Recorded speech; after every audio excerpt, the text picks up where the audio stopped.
My name is Abbas Akhavan. I am currently in Copenhagen, where I am exhibiting at NY Carlsberg Glyptotek and Copenhagen Contemporary. The exhibitions are a collaboration between the two institutions under the umbrella title of Curtain Call. So the show at Glyptotek is called Cast for a Folly. It's based on a photograph by Corinne Wegener of the lobby of the museum in Iraq after it had been bombed.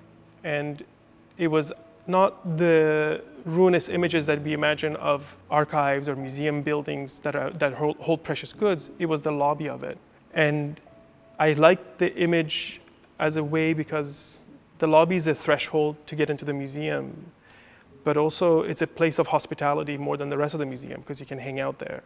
And in this image, there's a slight sense of disarray. There's not so much destruction as it is a sense of disorder, which is more, in a weird way, uncanny than seeing, smashed vitrines. That's kind of what started thinking about how images can become sculptures, or how a one-point perspective image can be turned into a space that one can walk into. So Cast for a Folly at Glyptotek, when you come in, it kind of feels somewhere between like a furniture store that's gone out of business and also maybe an installation that's not complete. So when you enter the room, you see some large sculptures, furniture, bricks, and other objects that are kind of slightly out of place. There's a sense of disorder. In the middle of the room is a large central basalt ancient lion sculpture.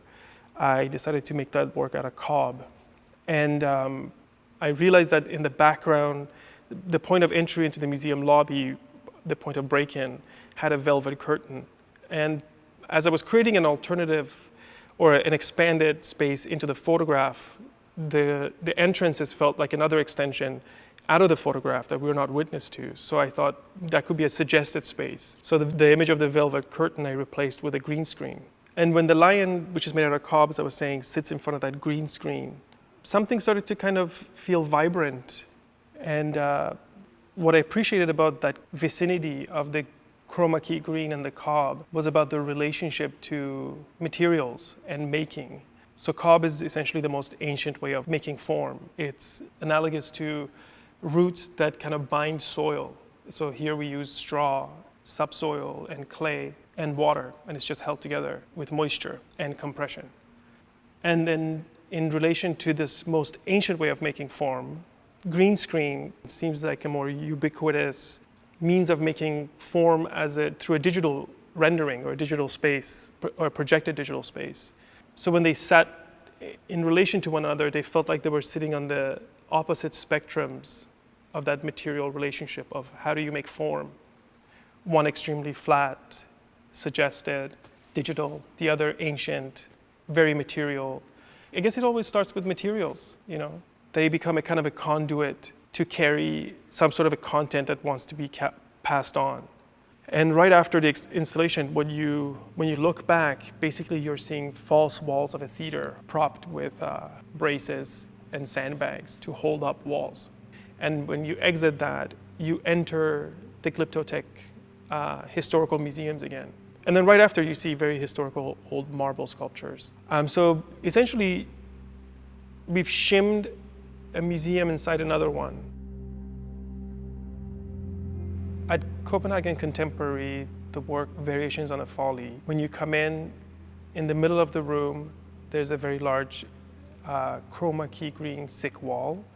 On top of it are 19 columns made out of cob.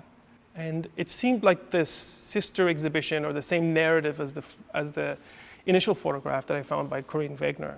So I arrived at this image of the Palmyra arch being revealed in Trafalgar Square in London, UK. This colonnade is not photographed in Trafalgar Square. This colonnade would sit behind the Palmyra arch. And what was happening in that photograph, there was a literal flattening of the Palmyra arch as a recreation, essentially as a folly, made out of Egyptian marble at a scale that was significantly smaller than the original. And he kind of was revealed with this kind of a strange white cloth. You know, this kind of like traditional how monuments are revealed. So it felt like a kind of a ghostly activity almost. And then under it is an arch, which is also another portal. So I've been looking at follies for the last while. I mean, obviously from a place of curiosity because they don't make a lot of sense. But I thought after a while that actually might be their asset. Follies tend not to have a lot of authorship around them. They're not necessarily functional. They come from even the word folly is like foolishness. So I thought if there's a flattening of something so materially rich and rendered so topically, and something that carries so much time in it, into this like very, very two-dimensional photo opportunistic image, then how can I potentially expand that flatness, like give the backdrop to the photograph, create an extensive narrative that's the image in Trafalgar Square is somehow denying. So I thought, well, green screen is a way to kind of talk about that positioning of an image in a place, or us in an image that's fictitious of a place. So green screen actually became a strategy to actively deny sight. Gallery space is a construct, but I think people believe in it still, as a way that you come to witness authentic things. And I thought if we put a stage in it, then these things become more analogous to actors, and we become heightened audiences. They're made to be placeholders almost for the real things without any claim to authenticity. They're not meant to occupy serious thought. You know, it's more about mystery and fantasy, or even nostalgia. And an actor in a way does that. Like, we go to cinema and we watch a person that we know has shapeshifted from one role to another and take on the narrative of something either joyful or tragic, and we will believe them enough that we will share that sense of affection or sorrow or joy and not question their authenticity towards the narrative. Like, is this your biography? Did you experience pain to make us feel pain? So in a weird way, I think these sculptures are kind of like that. Like they're follies made in the image of other follies. So the arch made in Trafalgar Square is also a folly. And so the green screen becomes a stage. These become placeholders for places or precious things, but they're faking time. They carry an ancient time, but through the materials, and they suggest another space or another place.